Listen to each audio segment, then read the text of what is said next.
Lucas Kapitulo 19. At siya'y pumasok at nagdaan sa Jericho. At narito, isang lalaki na tinatawag sa pangalang Zakeo, at siya'y isang puno ng mga maniningil ng buwis, at siya'y mayaman. At pinagpipilitan niyang makita si Jesus kung sino kaya siya, at hindi mangyari, dahil sa maraming tao, sapagkat siya'y pandak. At tumakbo siya sa unahan, at umakyat sa isang punong kahoy na sikomoro upang makita siya, sapagkat siya'y magdaraan sa daang yaon. At nang dumating si Jesus sa dakong yaon, ay siya'y tumangala, at sinabi sa kanya, Zakeo, magmadali ka, at bumaba ka, sapagkat ngayoy kinakailangang ako'y tumuloy sa bahay mo. At siya'y nagmadali, at bumaba, at tinanggap siyang may tuwa. At nang makita nila ito, ay nangagbulong-bulungan silang lahat, na nangagsasabi, siya'y pumasok na nanunuluyan sa isang taong makasalanan. At si Zakeo ay nagtindig, at sinabi sa Panginoon, narito, Panginoon, ang kalahati ng aking mga pag-aari ay ibinibigay ko sa mga dukha, at kung sakalit nakasingil akong may dahil sa kanino mang tao, ay isinasauli ko ng makaapat. At sinabi sa kanya ni Jesus, dumating sa bahay na ito ngayon ang pagkaligtas, sapagkat siya'y anak din naman ni Abraham. Sapagkat ang anak ng tao ay naparito upang hanapin at iligtas ang nawala. At samantalang pinakikinggan nila ang mga bagay na ito, ay dinugtungan niya at sinalita ang isang talinghaga, sapagkat siya'y malapit na sa Jerusalem, at sapagkat kanilang inakala na pagdakay mahahayag ang kaharian ng Diyos. Sinabi nga niya, isang mahal na tao ay naparoon sa isang malayong lupain, upang tumanggap ng isang kaharian na ukol sa kanyang sarili, at magbalik. At tinawag niya ang 10 sa kanyang mga alipin at binigyan sila ng 10 mina, at sinabi sa kanila, ipangalakal ninyo ito hanggang sa ako'y dumating.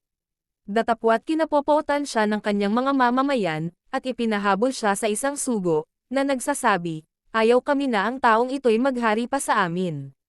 At nangyari, na nang siya'y muling magbalik, nang matanggap na ang kaharian, ay ipinatawag niya sa kanyang harapan ang mga aliping yaon, na binigyan niya ng salapi, upang maalaman niya kung gaano ang kanilang tinubo sa pangangalakal.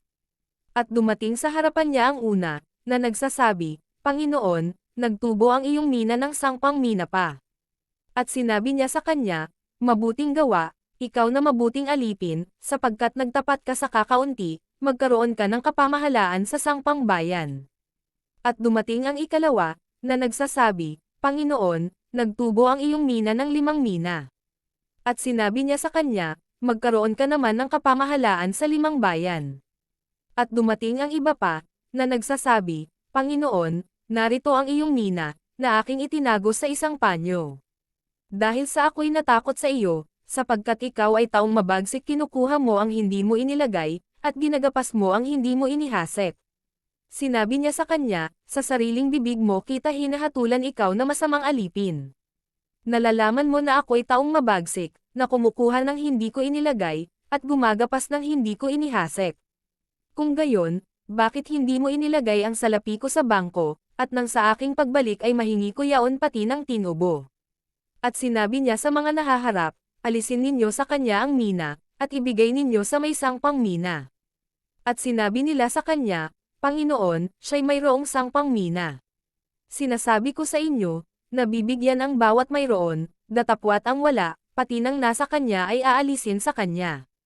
Datapwat itong aking mga kaaway, na ayaw na ako'y maghari sa kanila, ay dalhin ninyo rito, at patayin ninyo sila sa harapan ko. At nang masabi niyang gayon, ay nagpatuloy siya sa unahan, na umahan sa Jerusalem. At nangyari, na nang siya'y malapit na sa Bethphage at Bethania, sa bundok na tinatawag na Alivo, ay sinugo niya ang 2 sa kanyang mga alagad, na sinasabi, magsiyaon kayo sa inyong lakad sa katapat na nayon, sa pagpasok ninyo roon, ay masusumpungan ninyo ang isang nakatali na batang asno, na hindi pa nasasakyan ng sinumang tao, kalagin ninyo siya, at dalhin ninyo siya rito. At kung may sinumang tumanong sa inyo, bakit ninyo kinakalagian? Ganito ang inyong sasabihin, kinakailangan siya ng Panginoon. At nagsiparo ng mga sugo at nasumpungan ng ayon sa sinabi niya sa kanila. At nang kinakalag nila ang batang asno, ay sinabi sa kanila ng mga mayari ni Yaon, bakit kinakalag ninyo ang batang asno? At sinabi nila, kinakailangan siya ng Panginoon. At dinala nila siya kay Jesus, at inilagay nila ang kanilang mga damit sa ibabaw ng batang asno, at isinakay nila si Jesus sa ibabaw noon. At samantalang siya'y lumalakad, ay inilalatag nila ang kanilang mga damit sa daan. At nang nalalapit siya sa libis ng bundok ng mga alibo, ang buong karamihan ng mga alagad ay nangagpasimulang mangagkatuwa at mangagpuri sa Diyos ng malakas na tinig dahil sa lahat ng mga gawang makapangyarihan na kanilang mangakita. Na sinasabi, mapalad ang hari na pumaparito sa pangalan ng Panginoon, kapayapaan sa langit, at kaluwalhatian sa kataas-taasan.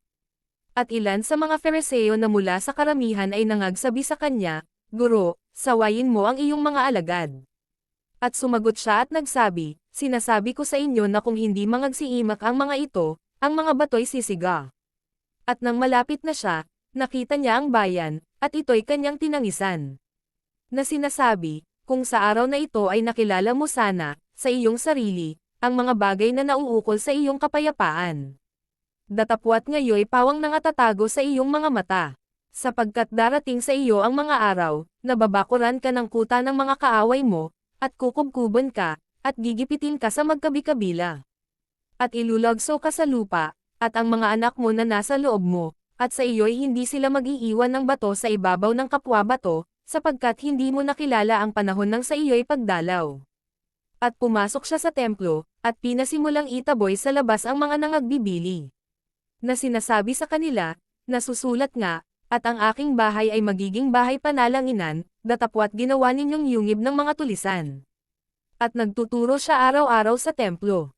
Datapwat ang mga pangulong saserdote, at ang mga eskriba, at ang mga taong pangunahin sa bayan ay nangagsisikap na siya'y patayin.